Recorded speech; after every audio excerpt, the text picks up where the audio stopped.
por exemplo, a gente não vai dar aula de ascaris, tá bem? Somente para vocês recordarem.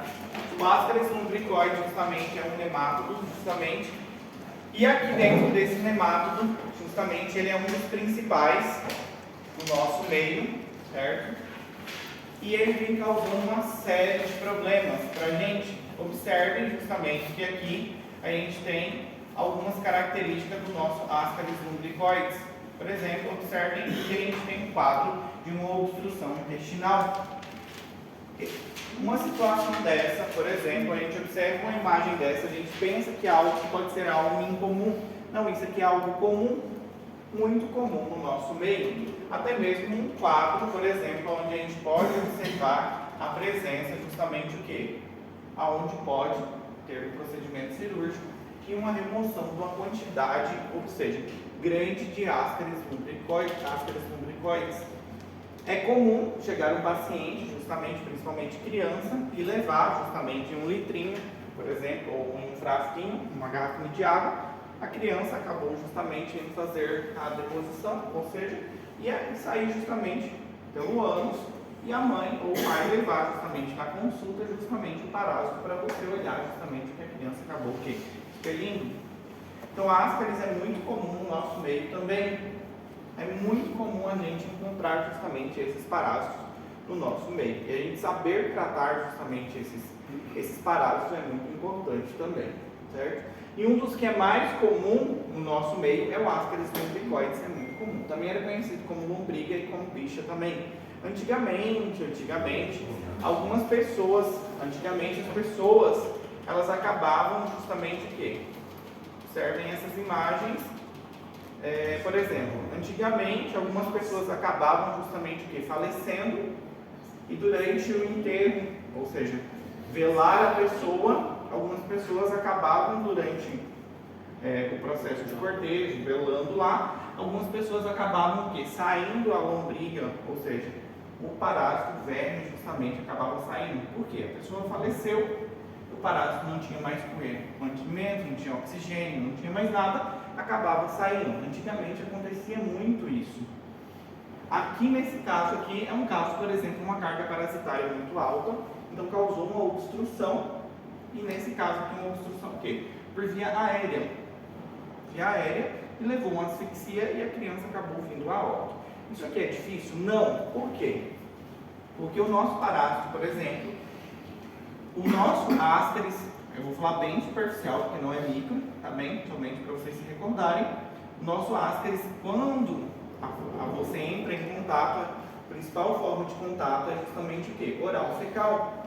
Então, mãos contaminadas, às vezes vocês vão ali lanchar, ou vai no banheiro, ou vai justamente comer um lanchinho, passa a mão na mesa, ou justamente vai escovar os dentes e deixou a escova destampada, a baratinha saiu do ralo, passou na sua escova de dente, ou algum churrasquinho que você justamente foi fazer o churrasquinho, veio uma mosquinha azul, sentou na sua carninha, você fez isso aqui, e de repente essa mosquinha estava nas fezes do vizinho, ou estava em umas fezes que estava justamente com ascaris, sentou ali, você só fez isso aqui, e na patinha dela é um quê? Um vetor mecânico. Estava cheio justamente de ovinhos. Você só fez o quê? Com a sua mãozinha e lápis para dentro. Consumiu os ovinhos. E uma única fêmea, justamente, uma única fêmea de ascaris, por dia ela deposita 200 mil ovos. 200 mil ovos por dia. Uma única fêmea deposita 200 mil. Então, por isso que não é difícil chegar a um quadro justamente de obstrução intestinal. Isso aqui já seria justamente uma complicação. Isso aqui já seria justamente uma complicação, uma obstrução intestinal.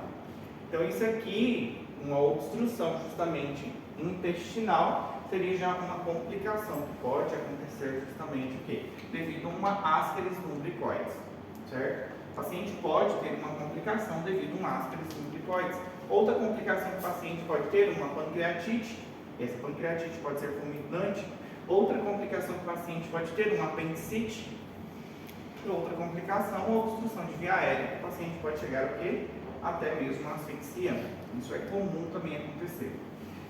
E ascaris, exatamente. Nesse caso aqui, o paciente pode começar a manifestar alguns sintomas. Observe que aqui a gente vê uma imagem e é o parásito, quando ele vai, justamente, quando você entra em contato com o parásito, ele faz um ciclo. Esse ciclo do parásito no nosso organismo, ele começa da seguinte forma. Aqui tem os ovos na fezes, depois esses ovinhos eles passam para a forma de larva. Depois essas larvas, justamente no solo ou no ambiente, você ingere com alimento, ou seja, com algum alimento, você acaba com o alimento ingerindo na forma larvária, chega no seu intestino, essa forma de larva, penetra justamente ali no seu intestino através de algum vaso, vai para o seu coração, do seu coração vai para o seu pulmão, do seu pulmão ali nos seus alvéolos passa para outra forma larvária, vai madurando completamente, chega justamente na forma L5 que a gente fala e migra justamente para a mucosa, ou seja, vai para a sua mucosa novamente para ser deglutido. Então, justamente quando você deglute novamente, vai ali para o seu intestino delgado, onde ele fica mais ou menos num período de até 2 anos, consegue sobreviver ali tranquilamente por 2 anos, com sua família, tranquilo, criando e podendo ser o quê? Até ter uma quantidade alta justamente de Ascaris lumbricoides. Mas é difícil? Então não é difícil. O que é preconizado? Que vocês façam um tratamento parasitológico o quê? A cada 6 meses. Essa é a orientação que a gente tem que dar para os nossos pacientes. Que façam o tratamento parasitológico a cada 6 meses. E o que a gente vai falar é justamente o quê? Os fármacos que são justamente o quê? Utilizados para o tratamento o quê? Para os nossos parásitos. E dentro desses, um fármaco que é muito utilizado é para tratamento, é para Ascaris. E quando eu falo comum no nosso meio, é muito comum, certo? E quais são os sintomas que o paciente pode ter de um Ascaris? Os sintomas, eles são o quê? O paciente pode ter desde um síndrome, que a gente fala síndrome de Loeffler, que são sintomas justamente respiratórios. O paciente pode apresentar desde uma tosse seca, começar com uma tosse seca, ter uma febre, e depois começar com sintomas justamente intestinais, ter justamente dor abdominal, ter diarreia, ter perda de apetite, depois o paciente pode começar a ter náusea, vômito, e paciente que mais tem? Paciente com Ascaris também pode apresentar urticária, manchas em pele, e também ter o quê? Muita coceira nasal. O paciente com Ascaris ele apresenta muita coceira nasal também, e é um paciente que range também muito os dentes. Isso se deve pela carência nutricional que o parásito vem causando também. A coceira anal não é o Ascaris? Nasal. Nasal. A anal não é o Ascaris? Não. Eu queria saber assim, e no caso, desde o bebê até a criança um pouco maior, quando que a gente pode começar a fazer o tratamento? No caso do bebê, até quando ele já é uma criança Já, maior? gente, chega aí. Tá? Certo? Tranquilos até aí? Certo? Esse é um dos parásitos que a gente tem, Ascaris lumbricoides, principalmente, que é muito importante no nosso meio. E aqui, principalmente, acontece muito, ou seja, no mundo inteiro, certo? Ascaris lumbricoides é um parásito comum no nosso meio. Outro que é muito comum também no nosso meio é também... A Sofia Valentina? Essa não.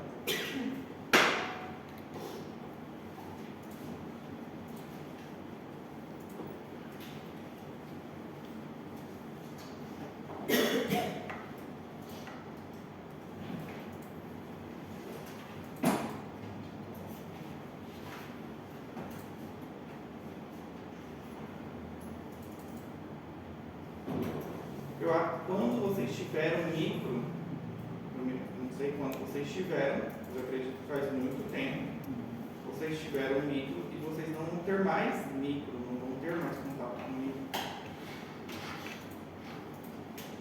Outro que é muito comum também, no nosso meio também, é esse daqui, enteróbios vermiculares.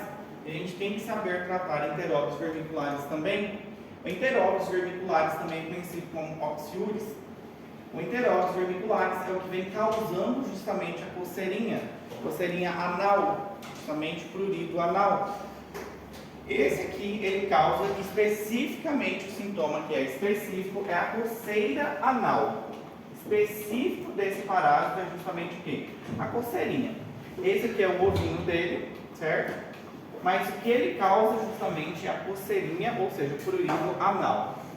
Ah, mas isso aqui é difícil da gente identificar? Existe um método que a gente faz para diagnóstico, que a gente solicita para o paciente, que é o método da fita adesiva, que é justamente o quê? A gente pede para o paciente fazer o quê? Colar uma fita adesiva realmente no ânus. Esse é o método, certo? Não sei se tem imagem aqui do método. Tem. Ele vai fazer o quê? Vai colar uma fita adesiva, ele pega justamente a fitinha adesiva e vai justamente pregar justamente no ânus. É assim que é feito justamente esse método. Pega lá no ânus, puxa, depois vai analisar justamente no microscópio. Só que aqui no nosso caso, pode acontecer de, por exemplo, chegar no episódio às 2 ou 3 da manhã de uma mãe, por exemplo, com uma criança de colo, porque as pessoas são leigas, quem entende dessa parte somos nós, aonde uma criança de 2, 3 anos vem justamente com o quê? Com muita coceira, muito prurido, aonde? Anal. 2 da manhã, porque normalmente esse período acontece isso porque a fêmea ela sai do século e vai para essa região, ou seja, para a região perianal, para terminar o ciclo dela, porque o ciclo é um ciclo monoxênico. A fêmea ela sai do século e vai para a região perianal para fazer a deposição justamente o quê? Dos ovinhos ali para encerrar o ciclo dela. E ali ela causa um processo de hipersensibilidade, onde coça muito. E ali nesse processo, então, dá muito o quê? Prurido, coceirinha. Então a criança, ela coça muito. Então pode ser que aconteça que na urgência, chegue uma criança com um episódio justamente de coceira, e você vai justamente fazer o exame físico. Pode ser que você vá observar a nádega da criança, observar justamente o ânus, e você encontre realmente o quê? A presença da fêmea, do parásito ali. E a gente consegue observar a olho nu justamente o quê? Ele nessa forma mesmo. Ele é bem pequenininho e esbranquiçado. É verdade que ela só sai no turno para botar os ovos? Exatamente, no período da noite. É o oxiúris, exatamente, o enterópsis orbiculare. E aqui a gente consegue observar, certo? Então você, quando for médico, observe bem, olhe bem, entendeu? Claro, leve alguém junto para analisar também. Você vai olhar uma parte íntima de uma criança, certo? E você vai encontrar justamente o quê? A presença do parásito ali. É necessário você solicitar algum exame aí? Nem precisa você solicitar. Então, nesse caso aqui, você já encontrou o parásito, você já pode entrar diretamente aqui, com um tratamento para o nosso parásito aqui, certo? E o que acontece aqui normalmente? Os parásitos, normalmente, boa parte deles, os contatos que é oral, o quê? Todo o contato que a criança tem é oral, justamente o quê? Fecal. Então, o que acontece muito é que a criança, ela coça muito e faz o quê? Boca. Coça muito e leva para a boca. Acontece muitas vezes que a criança coçou muito à noite também e faz o quê? Amanhece durante o dia, não conta para a mãe, às vezes que coçou muito, e a mãe prepara o lanche, faz o pãozinho, filho, vem comer. Aí vai lá, dá um pão com ovo, um pão com margarina, a criança come a metade do pão, o que a mamãe faz? Come o resto. Muito bem. Aí a mamãe termina de comer o resto daqui. Não lavou as mãos, aí a mamãe já come também o quê? Alguns ovinhos também, certo? Outra forma também, na hora de estender, na hora de arrumar a cama, a mãe acaba entrando em contato também, certo? Então aí pode acabar entrando em contato também com o nosso parásito, certo? Outras formas também, relação sexual também pode entrar justamente em contato com o nosso parásito também, certo? Mas aqui no nosso parásito, o que é característico do enterópsis vermicularis é justamente o que? A coceirinha.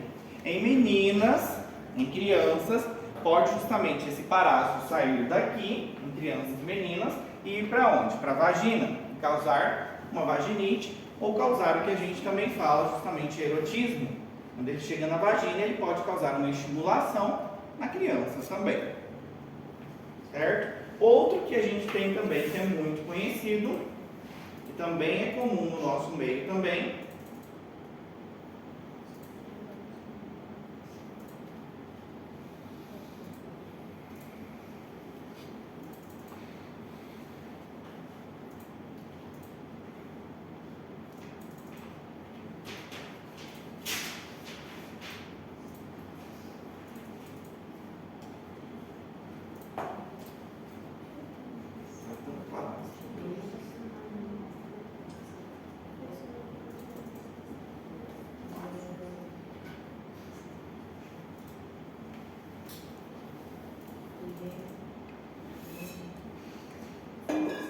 outro também que é muito comum no nosso meio é o Trichuris trichuria, muito comum também no nosso meio.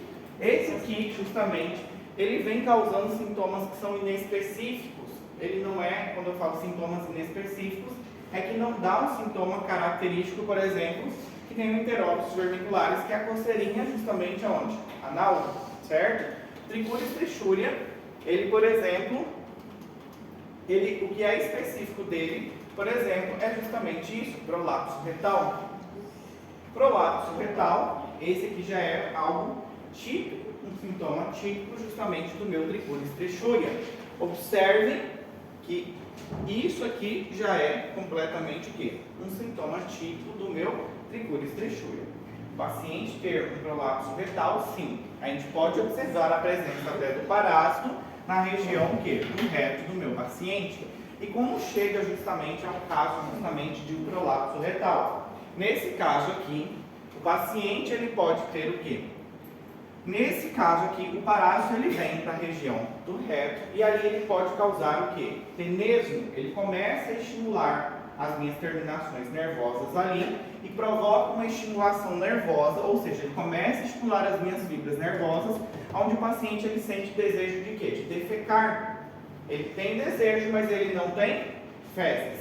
Então, o paciente ele continua o quê? Estimulando, estimulando, estimulando. Ele vai, até que faz o quê? Exterioriza completamente o reto.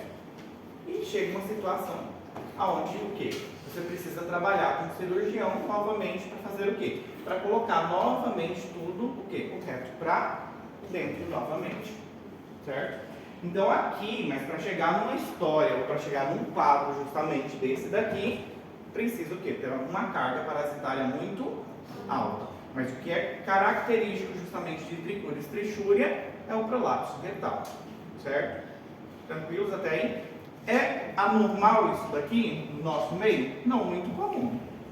Há 2 semanas atrás, com os alunos da UCP, justamente eu estava visualizando lâminas, a gente encontrou justamente no material fecal Trichuris trichuria. Algo comum a gente encontrar. Justamente olhando nas fezes, material fecal também, encontramos o que? Ovos de Ascaris lumbricoides. Se a gente pegar o de vocês aqui também, a gente vai encontrar trichurias e também vai encontrar Ascaris também. A não ser que vocês tenham feito tratamento recente justamente o quê? De antiparasitário. Fizeram? Está em dia? Fizeram? Verdade? Verdadeira? Porque a maioria o que acontece? Não faz o tratamento antiparasitário. Tem que ser feito o quê? A cada 6 meses. E aonde que está o erro normalmente? Eu faço, mas eu moro com o João e com a Maria. E eu fiz, o João e a Maria não fez. Todos da casa têm que fazer o tratamento o quê? Antiparasitário também. Isso é importante quando a gente a gente tratar os nossos pacientes, a gente levar em consideração também que a gente vai ter que tratar o João e a Maria também dentro de casa também. Orientar e falar para eles que todos vão ter que fazer o tratamento antiparasitário também. Orientar a respeito das medidas de higiene, também orientarmos os nossos pacientes também. Certo? Mas o que é clássico de Trichuris trichuria justamente é o quê? É justamente o prolapso retal. E também é um que é muito comum no nosso meio também. Doutor, o senhor falou que ele é assintomático, né? Sim. Para não deixar de chegar nesse estágio de extravasamento, como que poderia estar fazendo esse controle? Ou vai ter que extravasar para você basicamente saber que ele tem? Porque ele não vai estar sentindo nada. Fazer o tratamento a cada 6 meses. É a profilaxia, né? Profilaxia. Só assim, justamente para você fazer Perfeito. controle. Outro também, mas esse daqui justamente já não faz parte dos nossos helmintos, mas esse daqui já é um protozoário, que também é comum no nosso meio, é a giardia. Giardia também é um problema para a gente no nosso meio, a giardia, e ela vem afetando também, é considerado uma zoonose, também vem afetando também animais, faz parte também de animais, e a giardia justamente já é um protozoário, E a giardia ela vem sendo comum também no nosso meio. E o melhor tratamento para a giardia é justamente o metronidazol. Também vamos falar justamente do nosso metronidazol.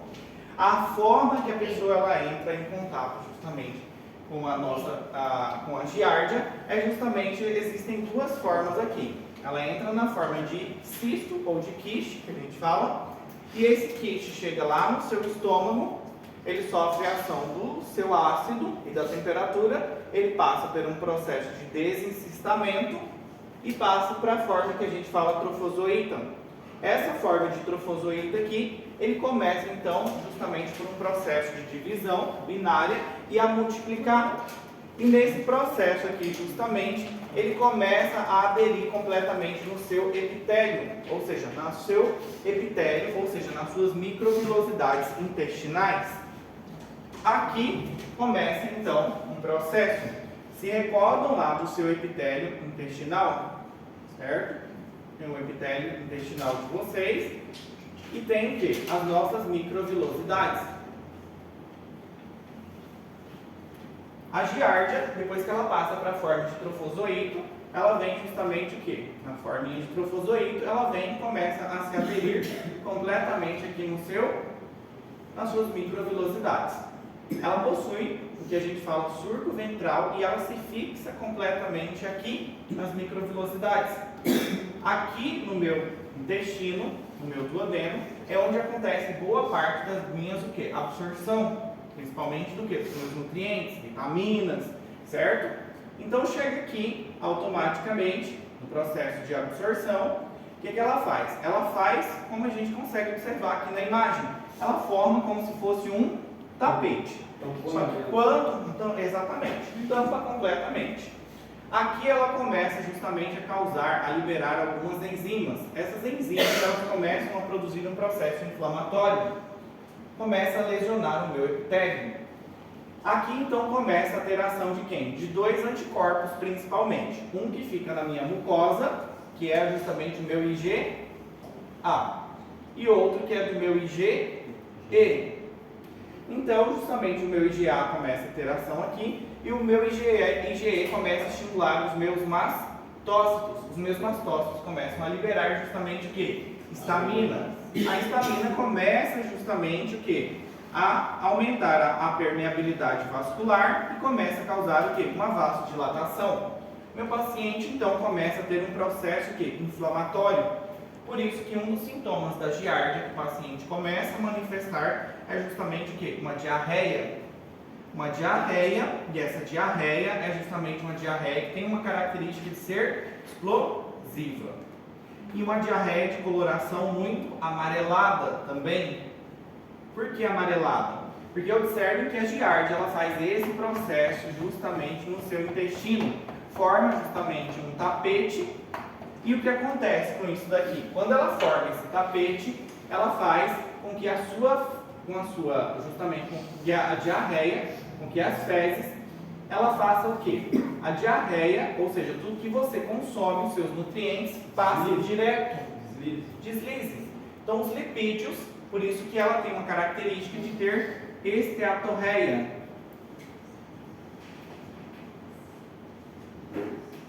Ou seja, é uma diarreia com esteatorreia, ou seja, com gordura. É uma diarreia que ela é muito fétida e com esteatorreia e muito amarelada. Então o paciente ele vai referir para você que, por exemplo, ele estava aqui no meio da aula, por exemplo, ele estava viajando e do nada ele sentiu uma dor abdominal terrível, teve que correr ali no banheiro e quando sentou no banheiro fez de uma vez, muito explosiva. E chegou lá, foi muito fétida e lambregou realmente tudo e foi de forma muito explosiva. Porque realmente ela é explosiva, por quê? Gerou um processo inflamatório, extravasou o líquido e observem que aqui a giardia ela prejudicou também a minha microbiota, causou flatulência, aumentou também o quê? Gases. Por isso que justamente foi o quê? De forma explosiva. Que é característico do paciente com giardia também manifestar diarreia muito amarelada, justamente. O paciente tem o quê? Flatulência, distensão abdominal. Fora isso, o paciente começa com um tempo, um quadro de giardia, ele pode ter uma síndrome de má absorção, ou seja, completamente prejudicado aqui.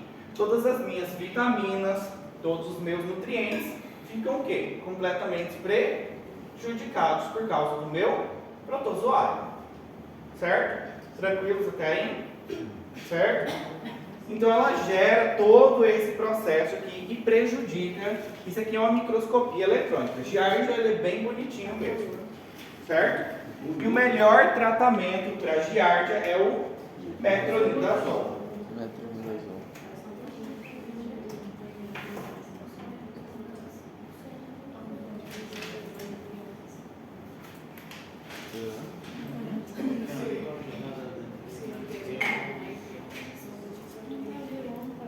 Não está gelando. Disse que se colocar no 18 funciona, doutor. Outro que é muito importante, que é muito comum também no nosso meio, é a